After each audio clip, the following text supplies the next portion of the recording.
Hey guys, it's TMR Media here, Trent Reeves.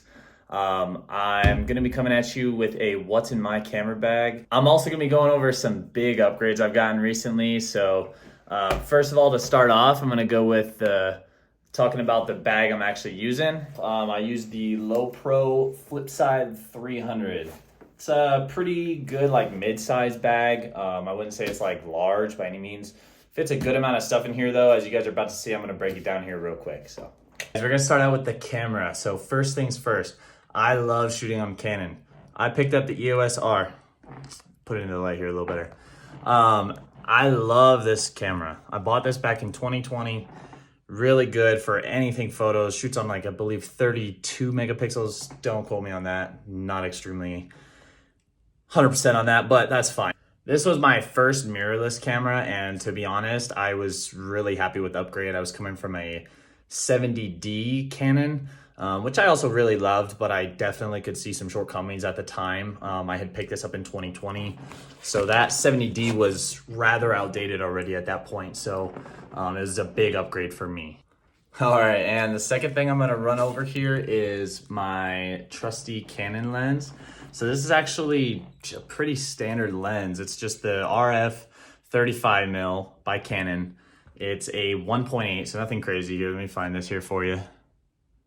As you can see there, it's a 1.8, so it's nothing even crazy.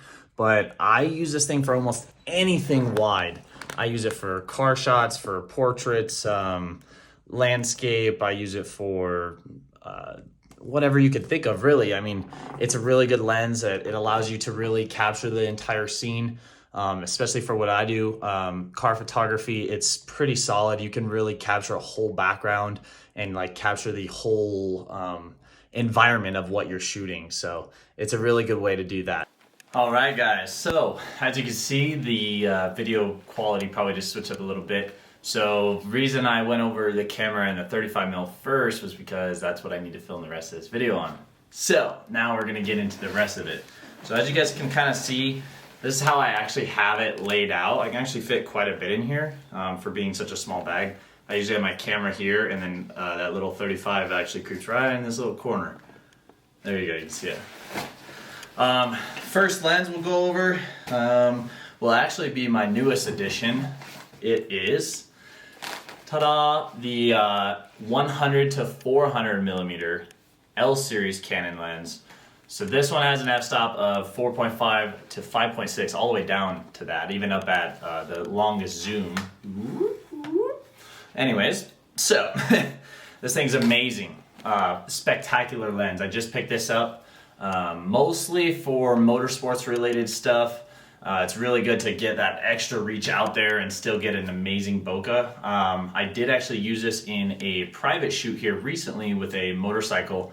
Really was able to make him and the background look very close together, but also having the background very blurred out as opposed to a wide angle lens. So something that I'm really happy that I picked up recently, and all my filters from my other lenses fit on this one as well. So it's perfect. Great for my arsenal. Now on to my second lens, I wouldn't say favorite lens, but this is a really good one. Also a telephoto, but not a prime lens. So this is a 70 to 200 by Canon. This is their new L series 2.8 f-stop, incredible bokeh in the background. I love this one for when I need to, get a good amount of reach, but also keep a very fast aperture. So this one has kind of the adjustability of both. It's a real long lens, but also still kind of has some qualities of a prime lens or just a lens that has a smaller aperture. So last but not least is my fourth lens, and it is my last, but this is my Sigma 50mm 1.4 art lens. I adore this lens. Anyone who's ever told you anything about a nifty 50, this is a nifty 50 plus about 1,000 horsepower. This thing is fantastic. I love it. I do wish that it had built-in stabilization though, because once you kind of get into those darker hours, whether it be nighttime and you're trying to freehand, or even things such as like dusk and morning too, early morning, That built-in image stabilization would be good, but with the cameras nowadays that they have the IBIS, it's really not necessary. So I love this lens. Really good for getting a wide shot, but kind of something that's not as distorted around the edges here. I kind of like that look a little bit better, a little more natural to the eye, so that's kind of what I choose to do. And now we're gonna kind of go through some of my accessories, if you will. First one you gotta start off with is a cleaning cloth. Every single photographer better be cleaning off their lenses before you shoot with them, because if they're not, they're probably not very serious, not taking very good care of their lenses, and it's like a must-have. So I definitely have one of these at all times, if anything, even a backup. Have a little accessory pouch here on the end of my bag. I just kind of keep in my extra batteries. That's where I keep my charged batteries. Always keep about like 4 or 5 of those on me at the same time. So as you guys can see, a cloud just went over, so kind of got a little darker in here. But that's everything in that pouch. But I have another little slot here for filters. I don't use Tiffin filters, but this is a really good pouch. Well, I guess I can't say I don't use Tiffin filters, but I don't have a preference towards them necessarily. But I have a couple different ones. The only 2 types of lenses or filters I really use are a variable ND and a circular polarizer. I'll show you that one here. Hang on. I think I actually showed you the polarizer first. So yeah, the polarizer is right here. You can kind of just use this on your lens to rotate and kind of eliminate reflections. That one's really nice for cars. I would say even a must-have for cars, because the reflections on windows are really, really bad. So something you need to keep in mind when you're doing car photography is always have a CPL for every single lens you have. I have mine luckily fit both of my lenses, or all 3, all 4. So that's something that's very beneficial for me. So, and then the ND filter, I'm gonna run over that one.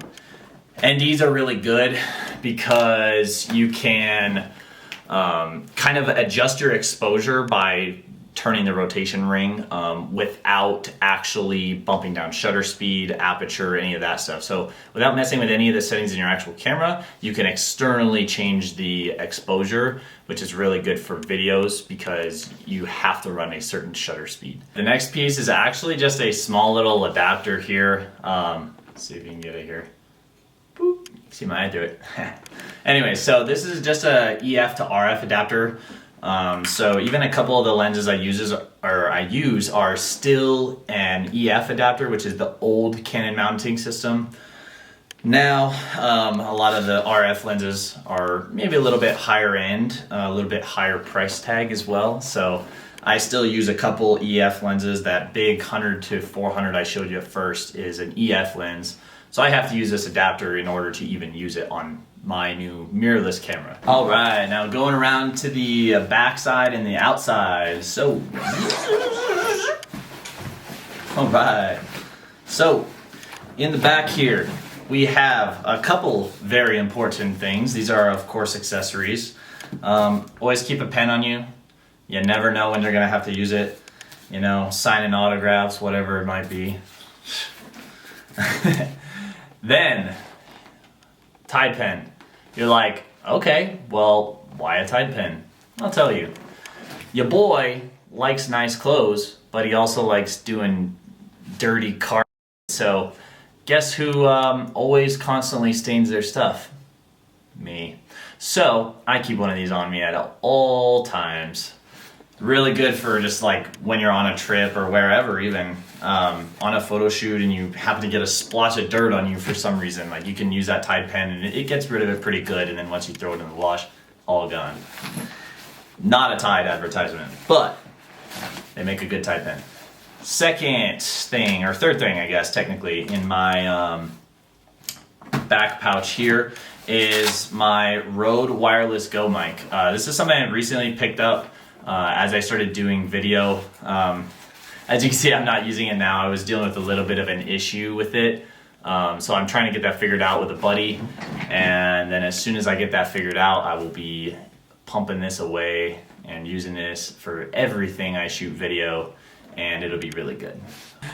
All right, sorry, got the light adjusted. It decided that it was gonna shut off after being on for a couple minutes, I guess. Pretty dumb feature, but anyways, so now on to the rest. So next thing on the outside of my bag, this is actually one of the last things I have to go over, is a Manfrotto monopod. Sorry, pardon my English.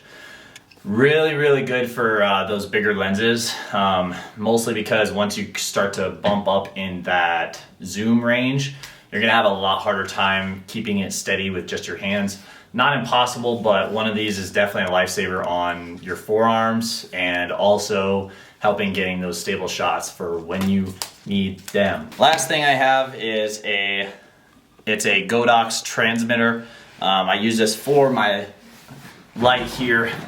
It's really nice to be able to have like a portable strobe. If you're like into that kind of photography, you don't have to do artificial lighting, of course, but for certain automotive stuff, I definitely like to be able to have a strobe. You can do light painting. You don't need a strobe for light painting, but you can do composite photography, I should say. So you can combine a bunch of different photos all into like one to make this like really cool effect. So that's something I really like doing as well. All right, so the last thing I wanted to run over with you guys was some upgrades that I'm planning on doing here. Hopefully, I don't have an exact time period, but I'm looking to do in the near future. I really do love this EOS R, but it's definitely time for a do upgrade. And can you guys guess down below what it's gonna be, because I'm not telling you in the video. I'll catch you in the next one.